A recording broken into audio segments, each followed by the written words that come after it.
Good afternoon, and thank you for joining us for an MP webinar covering hiring remote employees, best practices, compliance, and HR tools. I'm Katie Kreider, Marketing Specialist here at MP. For those of you joining us on a webinar for the first time, MP is a full-service human capital management company.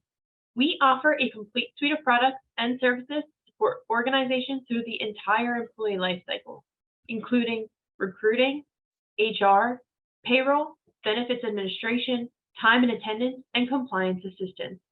We support our clients with cutting-edge technical solutions, as well as proactive, reliable service and a deep HR and payroll expertise. At NP, we are wired for HR and help our clients succeed by aligning their people strategy with their business goals. I am excited to introduce your presenters for today's program, Donnie Pengmer and Emily Werling. Donnie has fundamental certification through SHRM. He also has over 15 years of experience in human resource management with an emphasis of employee and leadership development, talent acquisition, benefits administration, and employee relations. Donnie has passionately mentored many interns seeking a career in human resources and is an advocate of continuing education. Donnie earned his Bachelor's of Education with an emphasis in orchestral, wind ensemble music. He has spent numerous years in human resource management role within contact centers, law firms, and healthcare industry prior to joining MP. Donnie's goal is to obtain his SPHR certification by 2022 year end. Emily is an HR generalist at MP. She currently provides HR support to small, medium, and large businesses in a variety of industries. She has her BA in Human Resources Management and has worked in the HR field since 2016. Just a few housekeeping issues before we get started here today.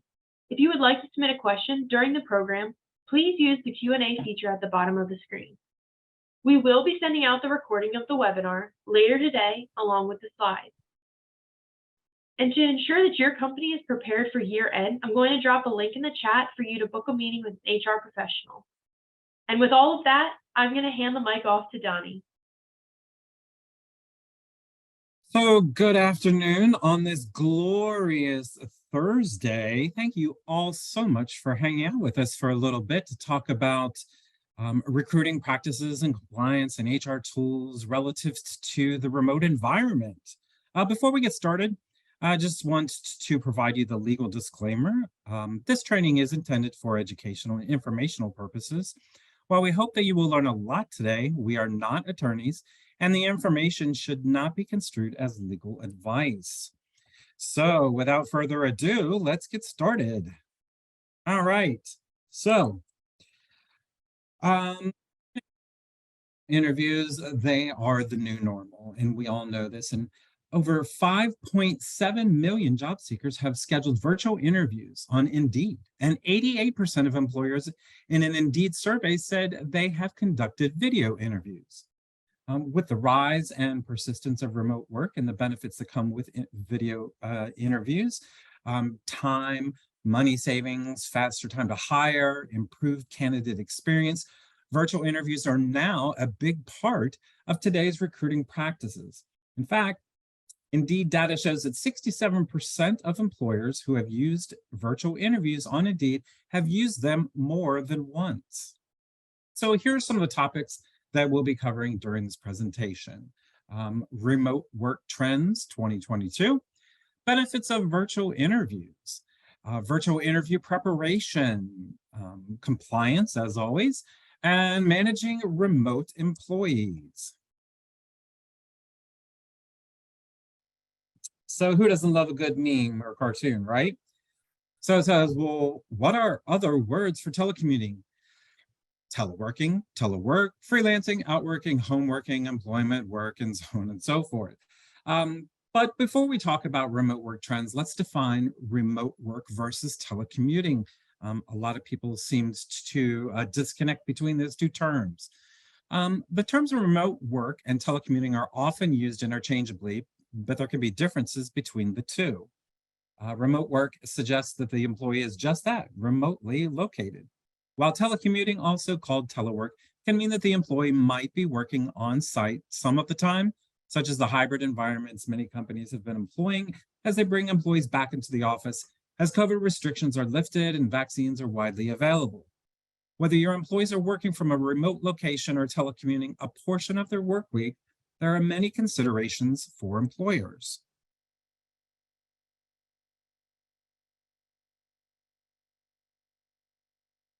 As the country moves into the multi-COVID variant season, the winter season, let's take a look at some of those latest remote-centric trends.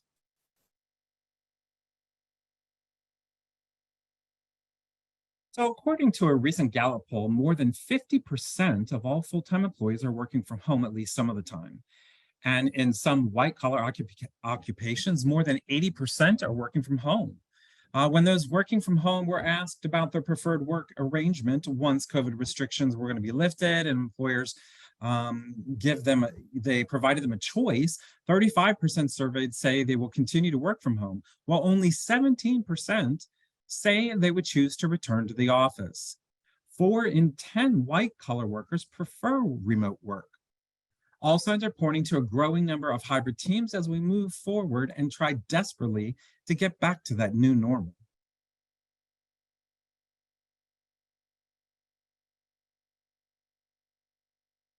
So the accounting firm of PricewaterhouseCoopers also did a recent remote work survey, and their top findings included remote work has been an overwhelming success for both employees and employers. The office is here to stay, but its role is set to change. Less than 1 in 5 executives say they want to return to the office as it was pre-pandemic. The rest are grappling with how widely to extend remote work options, with just 13% of executives prepared to let go of the office for good. Meanwhile, 87% of the employees say the office is important for collaborating with team members and building relationships. Their top rated needs for the office. Employers want to return to the office more slowly than employers expect. The statistics showed by July 22, 75% of executives anticipate that at least half of the office employees will be working in the office. In comparison, 61% of employees expect to spend half their time in the office. There's no consensus on the optimal balance of work days at home versus in the office. Over half of employees would prefer to be remote at least 3 days a week once pandemic concerns recede. While most executives expect options for remote work, they are also worried about the effects.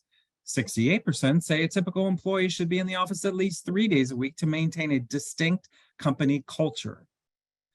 Least experienced workers need the office the most. Respondents with the least amount of professional experience are more likely to want to be in the office more often. The least experienced workers are also more likely to feel less productive while working remotely. They're more likely to value meeting with managers or company training programs than their more experienced colleagues. That's something to think about, right?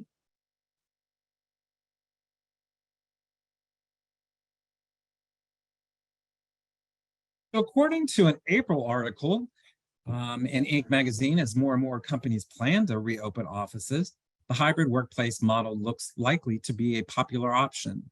In a hybrid model, an employer would offer a mix of working at home and in the office. Nearly half of employees say they want the flexibility to spend some time of the work week in the office and some of it working from home, according to a recent survey by Envoy. Envoy is a maker of workplace safety tools, including room booking platforms and sign-in systems. What's more, nearly half of survey respondents say they would likely look for another job if their employer does not offer a hybrid workplace. Excuse me. All these surveys indicate that companies really need to take remote and telework options into consideration. And if not, then employers may run into employee retention challenges. And in the long run, this could potentially be a rising cost for the employer. Talk a little bit about benefits of virtual interviews. So this topic, we're going to discuss, what relates to remote work or the remote work world, such as virtual interviews. These interviews first grew in popularity, obviously, to prevent the spread of COVID-19, but they've since become a great way to connect with candidates quickly without having to coordinate locations. And as we move into the winter months, like I said before, COVID-19 and its many variants will most likely continue to rise in the coming months. So here are a few other benefits of conducting virtual interviews. So here they are. So some of these great benefits. It's an alternative to phone screening applicants and candidates. It allows us to accommodate a variety of schedules. It also allows us to take better notes. And virtual interviews may create a potential for less biases. So let's dig a little bit deeper about that.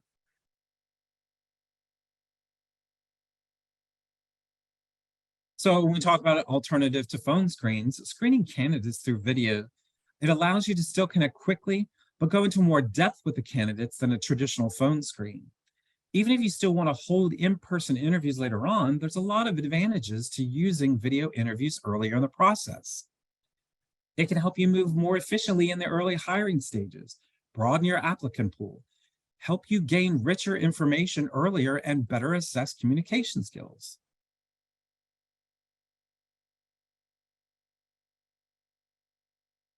Here's a great example of why this can be beneficial. If a candidate currently has a full-time job, they may be unable to travel to your workplace for an interview during normal working hours. Since you and your candidates don't have to meet in person, virtual interviews can also allow you to expand your candidate pool and speak with people all over the world. This is especially important if you're looking to hire for remote positions or a position that is not in your home office. Interviewing this way can also help reduce cancellations and interview no-shows since no traveling is required. How many of us have experienced that dreaded Friday interview? I said, quote unquote, Friday interview. We're left disappointed at how many no-shows occur on Fridays. So conducting virtual interviews has the capability to alleviate a large percentage of those Friday disappointments. So we want to take better notes, yes? So with in-person interviews, it can often be difficult to take notes when you're sitting directly across from your candidate. For instance, when you're in person with a candidate, you might choose to quickly jot down details after the interview, which then can potentially lead to lower quality notes. With video interviews, however, you can easily take notes in real time on your computer or your laptop. This may lead to much higher quality notes that could potentially help you make better hiring decisions. And the potential for less biases. Video interviews tends to help support a more structured interview process than in-person interviews, since it's often easier to keep them more consistent from one interview to another. For example, there may be less of a need for small talk since candidates won't be walking the hallways with you to the interview room. Not meeting candidates in person may also help eliminate various conscious and unconscious biases and may lead to more of an objective interview. Not to mention, there are often no geographic or travel barriers, which means you can open the opportunity to a wider variety of individuals.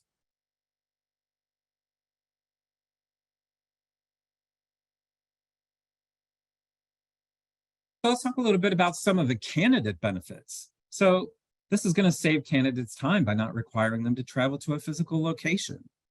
Candidates can participate in the interview from anywhere convenient to them. According to job seekers in a recent survey, 45% like being able to interview from anywhere. I like this percentage, or I think this percentage will rise even higher as time moves forward. It feels less formal and intimidating.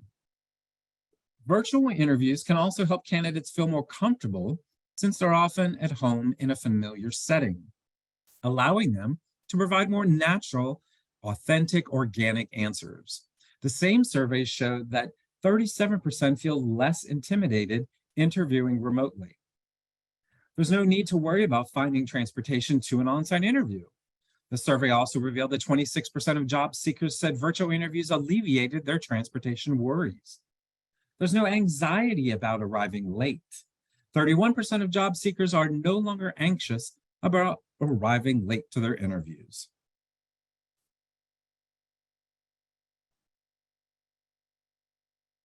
More than 1 in 3 job seekers prefer interviews via phone and or video over in-person interviews. This is a little statistic based on candidates' thoughts on in-person interviews versus video phone interviews. Let's talk a little bit about how to prepare for a virtual interview.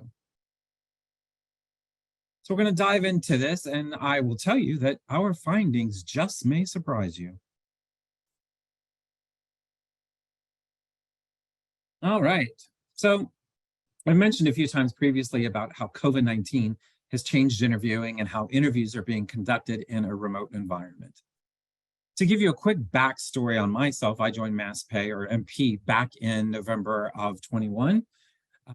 Still major concerns surrounding COVID and the continuation of new variants popping up. And my entire interview process was actually conducted virtually.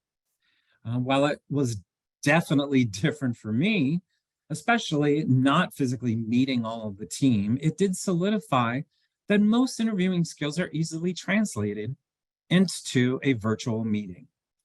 Steps like these above assist employers to effectively prepare for a virtual interview, such as give the interviewee time to prepare questions and develop a standardized rating system, prepare your interview panel, choose a quiet and distraction-free location to conduct the interviews.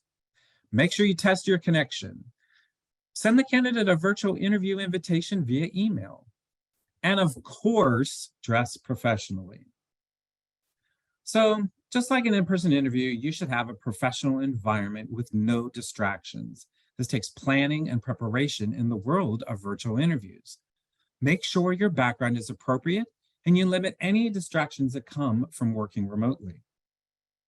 Even though the interview is being done more remotely, you should still wear professional attire, even when working from home.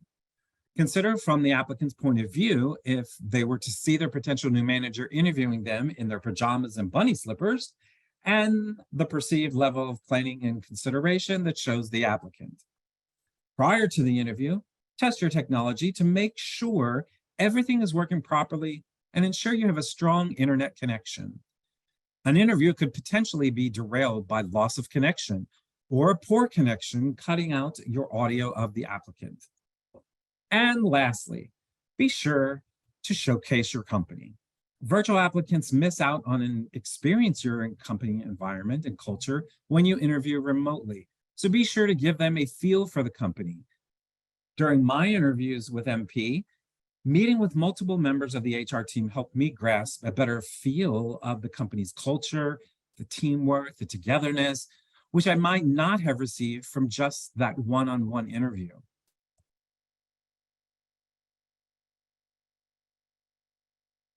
So here are some virtual interview questions.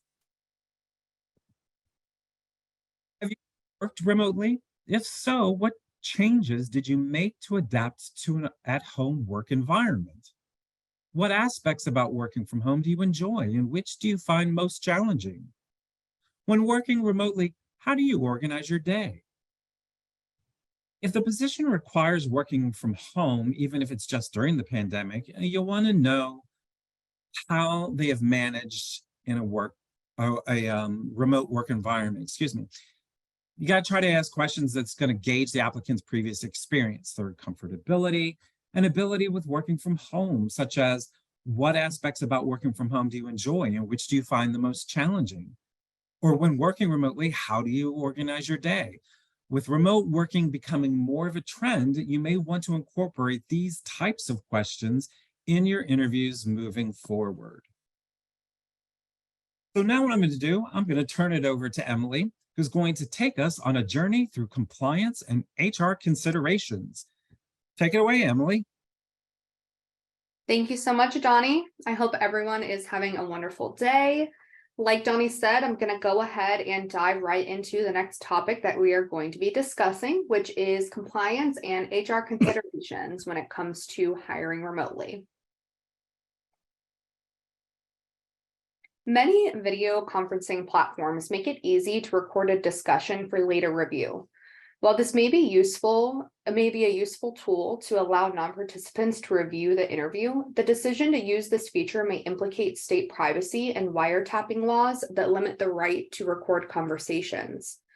Generally, states fall into one of two groups with respect to wiretapping laws. The first one is one-party consent states that require the approval of one party to the conversation to record it. The second one is a two-party consent state that requires the approval of all parties to the conversation to record it. Again, complex questions related to which law applies can arise for businesses that sit in a one-party consent state while interview candidates participate in video interviews from two-party consent states.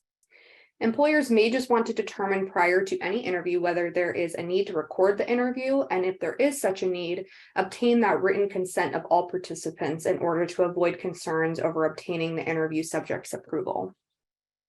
Some things to keep in mind as far as what is illegal to ask a candidate during an interview are questions based on age or genetic information, birthplace, country of origin or citizenship, disability, gender, sex or sexual orientation, marital status, family or pregnancy, race, color or ethnicity, and lastly, religion.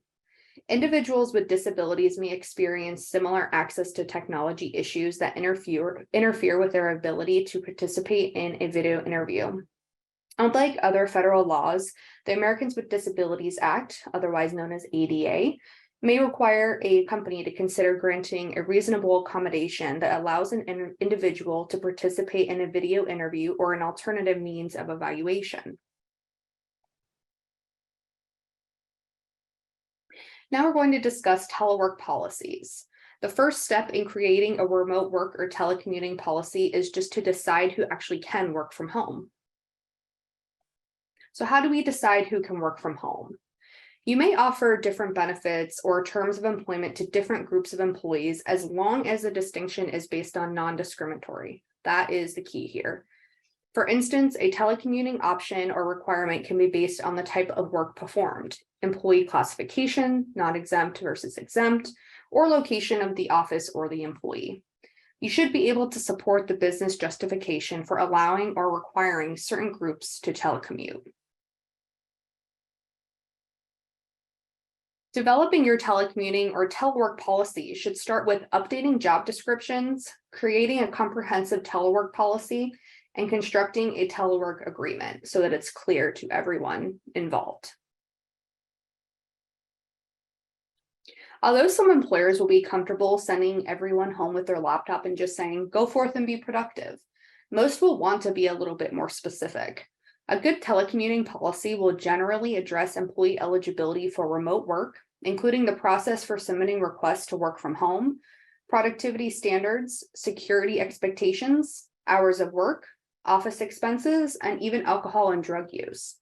For instance, your policy might require that employees are available by phone and messaging app during their regular in-office hours, that they meet all deadlines and maintain client contacts per usual, and that they check in with their manager at the end of each workday to report what they have accomplished. Just be sure to let employees know whom to contact if they run into technical difficulties at home as well.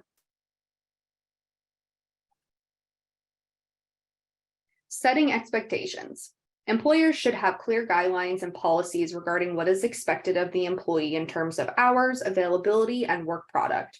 Some general areas to consider include detailing their normal work duties and responsibilities, making clear the hours of work the employee is expected to put in, along with strict adherence to any timekeeping policies, setting the hours of availability to communicate regarding company business and job duties, determining how to handle communication of work assignments and personal needs, including reporting absences of work due to injury, illness, or caring for a family member perhaps, discussing the use of company equipment and materials, ensuring the employee protects company information by following the company's policies and practices regarding information security and data protection, ensure that unauthorized individuals do not access company data either in print or electronically, and not accessing restricted level information in print or electronically unless approved by the supervisor, and maintaining a safe environment in which to work, which is extremely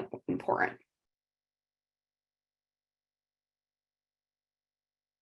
The next subject we're going to be discussing is home office expenses. Covering work from home expenses has become a major concern since the coronavirus pandemic, which has pushed many employees into remote work, as we know. While federal law does not require employers to pay for work-related expenses incurred by employees while working from home, many state laws do, so it's important to keep this in mind. These state laws often require reimbursement for necessary job expenses. Some examples of necessary job expenses are internet access, cell phone use, and office supplies or equipment such as printers and ink. The only time that the FLSA impacts work from home reimbursements is if the cost would lower the employee's earnings beneath the applicable minimum wage. Because this only protects workers whose income is fairly close to the minimum wage, the FLSA is rarely implicated in reimbursements for work-related expenses. Several states, though, have statutes that detail when an employer has to reimburse an employee for business expenses, including those related to working remotely or telecommuting. And those states are on the screen here: California, District of Columbia, Illinois, Iowa, Massachusetts, Minnesota, Montana, New Hampshire, New York, and lastly, Pennsylvania. Many of these states require employers to reimburse remote workers for any business-related expenses that have incurred. The extent of these expenses will depend on the employee's job duties. However, they frequently include the following expenses: phone use for business activities, home internet use, postage, online subscriptions like a paid plan for Zoom, a printer and printing supplies like ink cartridges and paper, office supplies, possibly including an ergonomic desk and chair, and a work computer. The employer's reimbursement policies for work-related expenses can also determine which expenses are covered. The next topic we're going to be discussing is managing remote workers.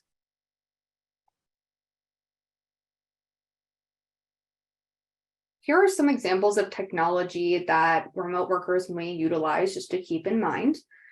Time and attendance software, especially for non-exempt employees working remotely, because they'll have to clock in and out. Communication and collaboration tools such as web and video conferencing, instant messaging, group chat, and notification apps. Tools to measure and manage productivity, as well as project management and employee engagement tools.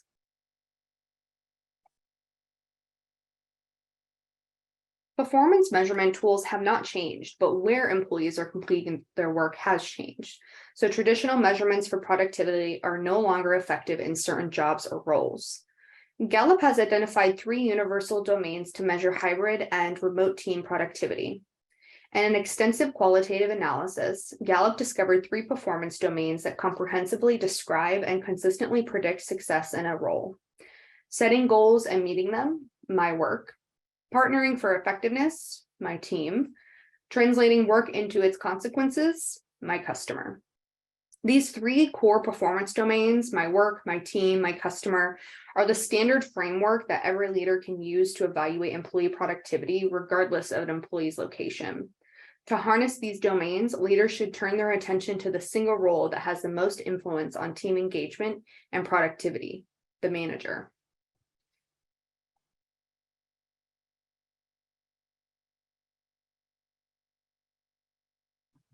Managers can promote excellence and build a foundation to reliably track employee productivity by completing 2 tasks: establishing clear expectations and setting clear goals. While these 2 tasks sound very simple, recent Gallup data shows a different story. Managers are actually struggling to accomplish them. Managers should prioritize ongoing performance conversations more than ever, as employees may either be remote permanently or a mixture of both in-office and remote, often known as hybrid. In addition, managers should engage in collaborative goal setting, which boosts employees' intrinsic motivation because they are active participants. Finally, managers should assess performance goals periodically to make sure they are still relevant and appropriate for their role.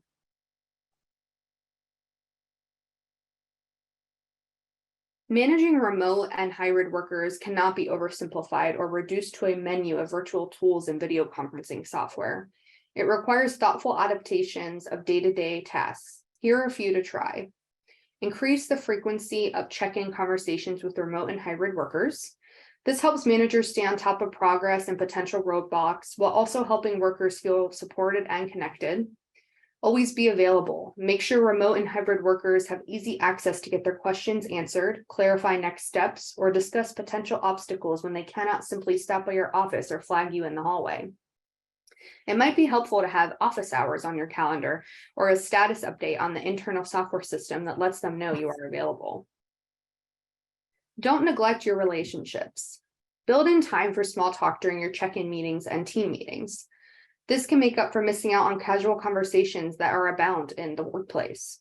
It's important to maintain rapport and help employees feel they are cared for as people, no matter where they are. Think equity at every turn. If you manage a hybrid or blended team, be watchful for differences in the employee experience between employees who are on site versus remote. Does everyone have equal access to opportunities and equal say in decisions? Noticing and addressing any disparities early is key to avoiding tensions and long-term consequences that can arise from favoring employees based on their work arrangement.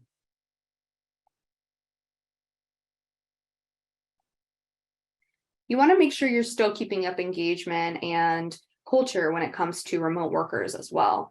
So here we have some ways to promote that engagement and culture. Online biographies, professional background, family, hobbies, just so that you can get to know everyone a little bit more.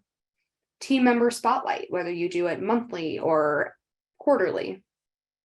Weekly check-ins, virtual team meetings. Add pictures to an organization chart to match a face to a name. Increased visibility, onboarding program, create team goals, opportunities to collaborate, assign a mentor, and benefits such as going to lunch, the gym, etc. And that completes our webinar for today. Short and sweet. Now time for questions. It looks like we did get a few questions in that I'm happy to answer.